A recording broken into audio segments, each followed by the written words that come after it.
నేను అమ్మాయి స్టేట్మెంట్ ఇప్పుడు ప్లస్ నేను అది నేను ఏంటంటే మా పోలీస్ తరపున నుండి మీకు మేము హామీ ఇస్తున్నాము మనకి ఖచ్చితంగా ఏది యావజ్జీవ జైలు శిక్ష ప్లస్ అదేవిధంగా శిక్ష పడే విధంగా మేము ప్రయత్నం చేస్తాము. మీరు అదే విధంగా మాకు హామీ ఇవ్వాలి బస్ అంతే. అంటే మామూలు హామీ కాదు, మీరు ప్రతినిధి సాక్షి మీరే మీరే వాళ్ళకి ఏమర్థమైందమ్మా మీరు చెప్పకపోతే నువ్వు వచ్చి ఉందో తెలియదు నువ్వు రాని రావు ఇక్కడికి ఊళ్ళో ఉంటాం మేము బాగా చెప్పకపోతే చెప్తారు బాగా చెప్పకపోతే చెప్తారు.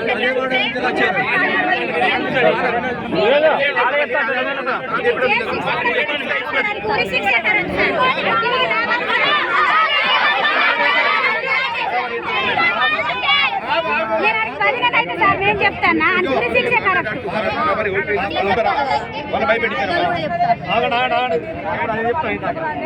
ఓకే అమ్మా, మీరు ఎవరైతే ఇప్పుడు ఎస్సీ కాలనీ వాళ్ళు వచ్చారో మీ యొక్క అక్కడ ఉన్నటువంటి వాళ్ళ చుట్టుపక్కల ఉన్నటువంటి మహిళల స్టేట్మెంట్ కూడా మేము రికార్డ్ చేస్తాము.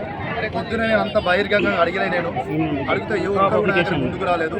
ఓకే ఇప్పుడు వచ్చిర్రు, సంతోషం. ఇదే మాట మీద మీరు నిలబడుర్రి, ఇదే మాట మీద మీరు నిలబడుర్రి.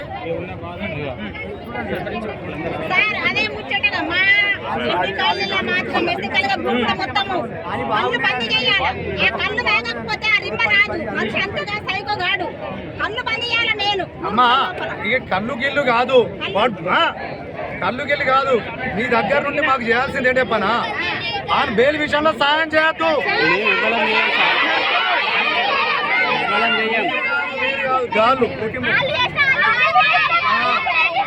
రైట్ రైట్ అట్లుంటారు సరిపోతుంది. వినబడ్డదా? బెయిలు ఇయ్యనంత వరకు వాడు శిక్ష పడేంత వరకు జైలునే ఉంటాడు. వినబడుతుందా? మీరు చెప్తారు కదా, ఇప్పుడు ఒకలాగా మాట్లాడి తర్వాత ఒకలాగా మాత్రం మాట్లాడు.